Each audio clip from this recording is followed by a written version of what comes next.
Good morning, students. Today we are going to study our next chapter. Name is surface chemistry. Okay, तो आज हम अपना new chapter start करने जा रहे हैं जिसका नाम है सरफेस केमिस्ट्री. ओके बच्चों, तो सरफेस केमिस्ट्री बहुत ही ज़्यादा इजी चैप्टर है. आप पढ़ोगे तो आपको खुद ही रियलाइज होगा कि ये काफ़ी इजी चैप्टर है. इस चैप्टर में कोई भी न्यूमेरिकल नहीं है.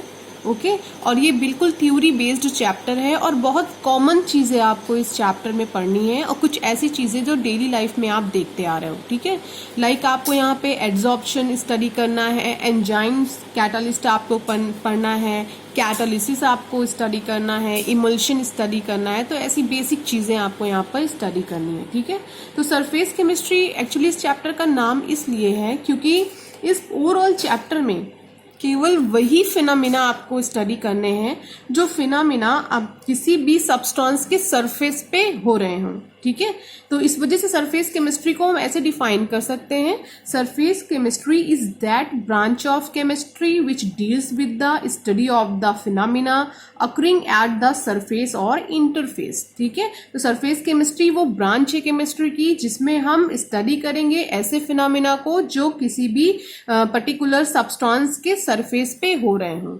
ठीक है, जैसे कि आपने देखा होगा रस्टिंग की प्रोसेस. तो रस्टिंग की प्रोसेस में हम सपोज करते हैं कि ये हमारे पास आयरन का पीस है, तो आयरन के पीस के केवल सरफेस पर ही तो रस्ट लगती है ना.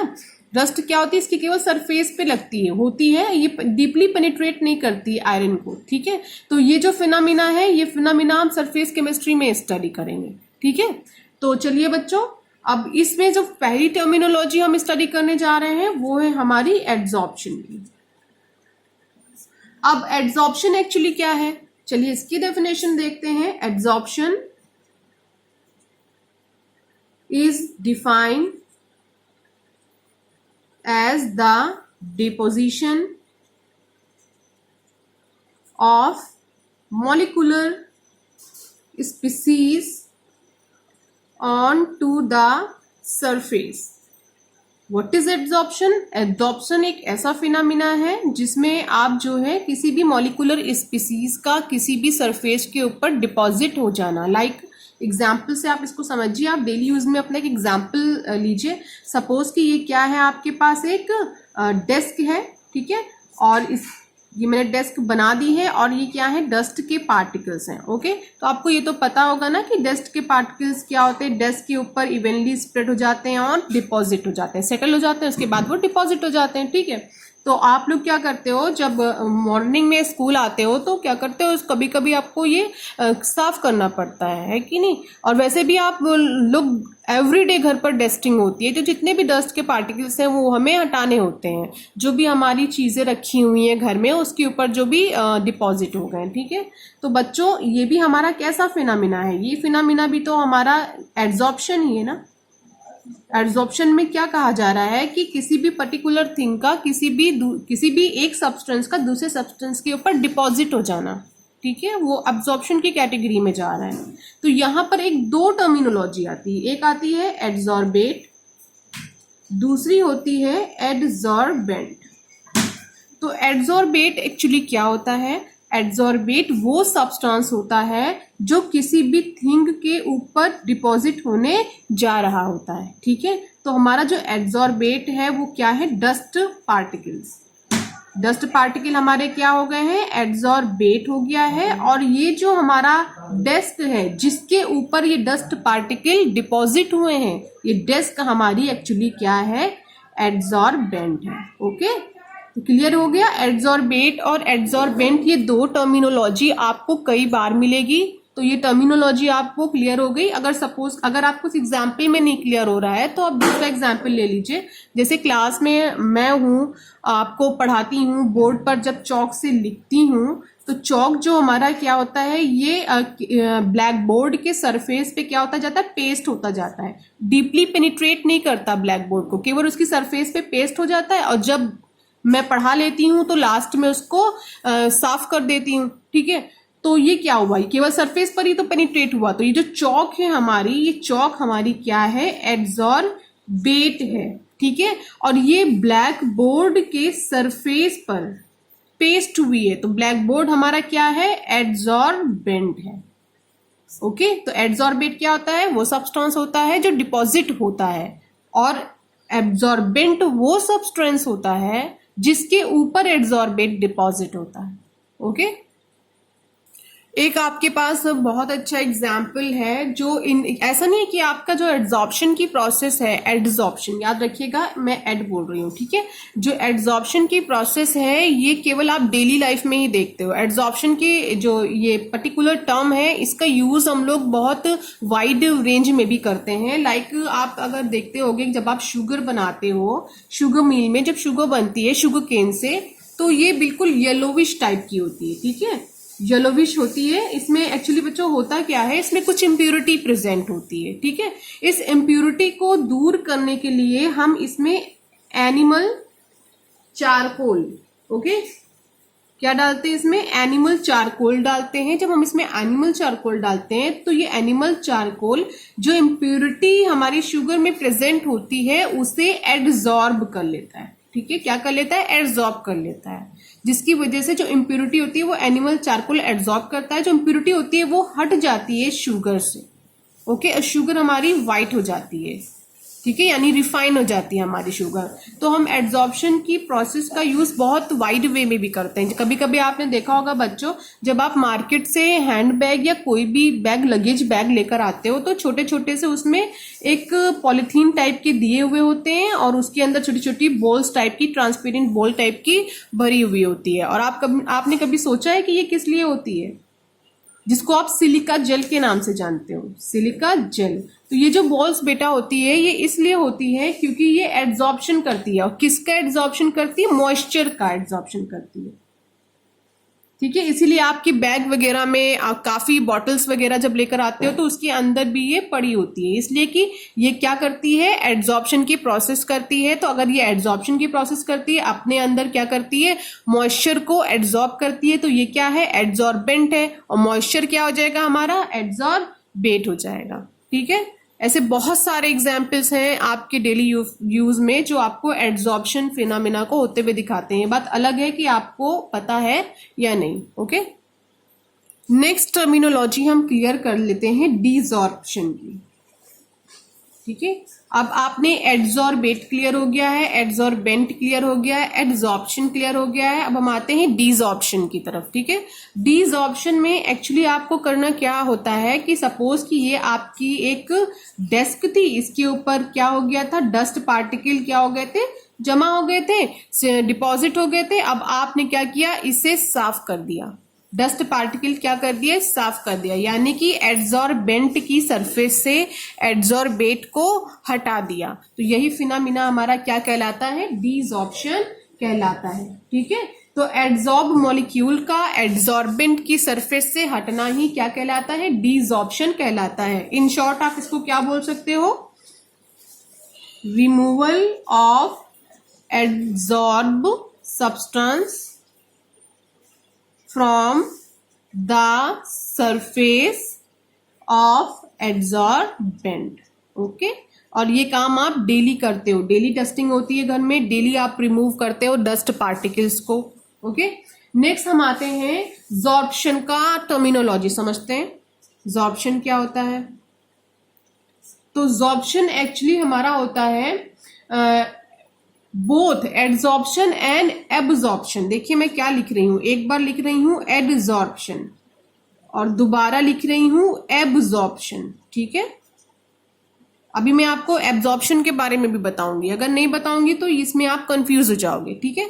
तो जॉर्प्शन एक्चुअली क्या है कि जो both adsorption and absorption takes place simultaneously, okay. कोई भी फिनोमेना जिसमें एड्सॉर्प्शन और एब्जॉर्प्शन दोनों साथ में चल रहा हो वही हमारा क्या कहलाता है? जॉर्प्शन कहलाता है, ओके। एक टर्मिनोलॉजी और आती है यहाँ पर, ऑक्लूजन हम बोलते हैं उसको। देखिए ऑक्लूजन एक्चुअली क्या है? ये भी एड्सॉर्प्शन की कैटेगरी के अंदर ही आता है, लेकिन ये स्पेशल टाइप का एड्सॉर्प्शन है।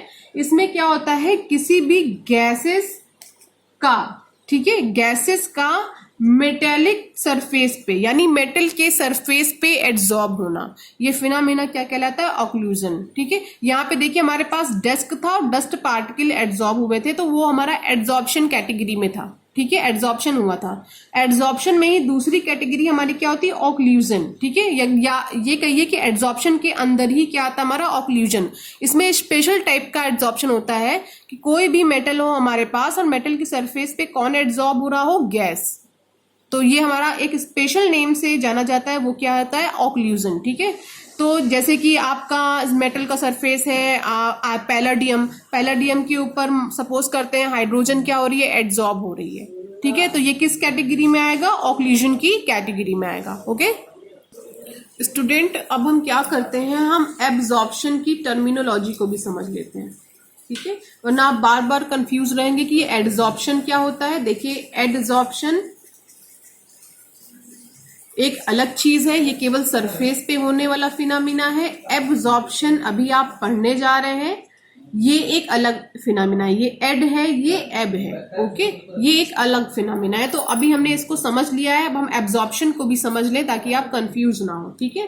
तो जब किसी भी सब्सटेंस में कोई अनदर सब्सटेंस को हम ऐड करते हैं और वो यूनिफॉर्मली स्प्रेड हो जाए पूरे सब्सटेंस में, ठीक है, यूनिफॉर्मली का मतलब है कि सरफेस पे ही सिर्फ ना हो, पूरे सब्सटेंस में डीपली पेनिट्रेट कर जाए, ठीक है, यूनिफॉर्म हो जाए पूरे सब्सटेंस में, तो वो जो फिनोमिना होता है वो हमारा क्या होता है, एब्जॉर्प्शन होता है, ठीक है। लाइक जब आप चाय पीते हो सुबह सुबह, ये चाय का कप है, आप जब चाय पीते हो बच्चों, जब आप इसमें बिस्किट को डिप करते हो तो आप देखते होगे कि जो इसमें चाय है वो पूरे बिस्किट को गीला कर देती है, यानी पूरी चाय यूनिफॉर्मली डिस्ट्रीब्यूट हो जाती है बिस्किट में, बिस्किट बिल्कुल नरम हो जाता है, ठीक है। तो ये जो फिनोमिना है हमारा वो क्या है, एब्जॉर्प्शन का फिनोमिना है, ठीक है। जैसे आप स्पंज को ले लो, स्पंज में आपको पता है छोटे छोटे से पोर्स होते हैं, जब आप वाटर में, सपोज करो ये वाटर है, आप वाटर में स्पंज को डालोगे तो स्पंज में जो वाटर के मॉलिक्यूल्स हैं वो डीपली पेनिट्रेट कर जाएंगे, पूरा का पूरा स्पंज में पानी पानी हो जाएगा, ठीक है। ऐसा नहीं कि सिर्फ सरफेस पर ही रुक गए हैं, कि पूरा यूनिफॉर्मली अंदर तक पेनिट्रेट कर जाएंगे वाटर के मॉलिक्यूल्स, ठीक है। तो इस फिनोमिना को हम क्या बोलेंगे, एब्जॉर्प्शन बोलेंगे, ठीक है। जैसे कि आपको एक मैं और डिफरेंस बता देती हूँ, एग्जाम्पल के थ्रू डिफरेंस बता दे रही हूँ। सपोज कि हमारे पास ये एक क्लॉथ है, ठीक है, ये एक शर्ट है, आप इसे क्या करने जा रहे हो, क्लीन करने जा रहे हो, धुलने जा रहे हो। जब आप इसे वाटर में जैसे ही इसको डिप करोगे वाटर में, पूरी की पूरी शर्ट भीग जाती है, ठीक है। कोई भी इसमें एक भी ऐसा पार्ट नहीं होता जिसमें जहां तक वाटर के मॉलिक्यूल्स ना पहुंचते हो। तो ये जो फिनोमिना हुआ है वो क्या है, एडसॉर्प्शन का हुआ है, क्योंकि इसमें एक सब्सटेंस के ऊपर दूसरा सब्सटेंस यूनिफॉर्मली डिस्ट्रीब्यूट हो गया है, ठीक है। लेकिन अगर आप इसी को हटा दो, आप देखो यहाँ पे सपोज आपके पास ये एक अम्ब्रेला है और क्या हो रहा है, पानी बरस रहा है। जब पानी बरस रहा है तो आपने बच्चों देखा होगा कि जैसे ही वाटर की ड्रॉप्स पड़ते हैं इस अम्ब्रेला के ऊपर तो वो इसको पेनिट्रेट करके नीचे नहीं निकलते हैं, ठीक है, ये केवल इसकी अपर सरफेस से ही स्लिप कर जाते हैं और इधर इधर गिरने लग जाते हैं। इसके नीचे जो भी इंसान होता है उसके ऊपर वाटर के मॉलिक्यूल्स उसको भिगोते नहीं है, ठीक है। तो ये जो फिनोमिना है जो केवल अपर सरफेस पे हुआ है, जैसे ही वाटर के मॉलिक्यूल इस अम्ब्रेला के ऊपर पड़े हैं वैसे ही वो स्लिप कर गए नीचे, वो इस पे डीपली पेनिट्रेट नहीं किए, केवल अपर सरफेस ही इसकी भीगी है, इसकी जो इनर सरफेस है वो गीली नहीं हुई है। तो ये जो फिनोमिना है हमारा वो क्या है, एडसॉर्प्शन का फिनोमिना है, ठीक है। तो ये फिनोमिना वो है एब्जॉर्प्शन का जिसमें वाटर मॉलिक्यूल डीपली पेनिट्रेट कर गए हैं किसी भी सब्सटेंस को, इसमें केवल सरफेस पर हुआ है, ठीक है, ये फिनोमिना क्लियर। तो बच्चों अब हम समझते हैं जॉर्प्शन को, इसका भी एक एग्जाम्पल हम देख लेते हैं। क्यों देखते हैं, क्योंकि एब्जॉर्प्शन मैंने पहले एग्जाम्पल क्यों नहीं दिया था, क्योंकि उस टाइम हमने एब्जॉर्प्शन स्टडी नहीं किया था। अब हम एब्जॉर्प्शन और एब्जॉर्प्शन दोनों चीजों को समझ चुके हैं, अब हम समझते हैं जॉर्प्शन क्या है एग्जाम्पल के थ्रू। सपोज कि आपके पास ये एक क्या है, वुड है, वुड का पीस है, लॉग ऑफ वुड, ठीक है। आप इसको वाटर में क्या करोगे, डिप करोगे, ठीक है। जब आप इसको तुरंत ही डिप करके निकाल लोगे, भाई सपोज ये वुड है मेरे पास, मैंने इसको वाटर में डिप किया और निकाल लिया, तो जब मैं निकालूंगी तो मैं देखूंगी कि जो वाटर के मॉलिक्यूल हैं वो केवल इसके अपर सरफेस को ही भिगो पाए हैं, ठीक है, केवल इसकी अपर सरफेस ही वेट हुई है, बाकी ये पूरा एकदम ड्राई है, ठीक है।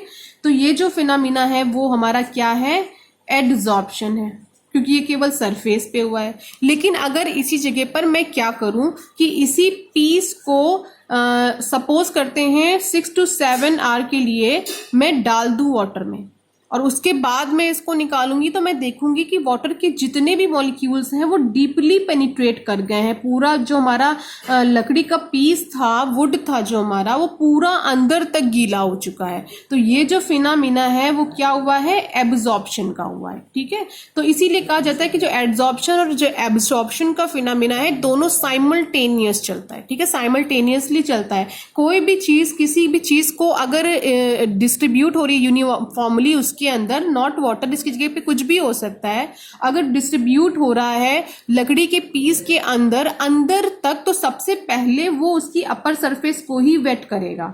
ओके, उसके बाद वो उसमें अंदर तक पेनिट्रेट करेगा। ठीक है, तो सबसे पहले जो होगी प्रोसेस वो एडजॉर्प्शन होगी, और थोड़ी देर के बाद जब वो अंदर तक पेनिट्रेट कर जाएगा 100%, उसके अंदर तक पेनिट्रेट करने के बाद 100% वो पर्टिकुलर लॉग ऑफ वुड या अच्छी पे कोई भी थिंग होगी वो भीग जाएगी, वेट कर जाएगी, तो वो हमारा क्या कहलाएगा, एब्जॉर्प्शन कहलाएगा। ओके, तो ये टर्मिनोलॉजी हमारी क्या थी, एब्जॉर्प्शन की टर्मिनोलॉजी थी। अब हम नेक्स्ट में अपना नेक्स्ट टॉपिक स्टडी करेंगे नेक्स्ट वीडियो में। ओके।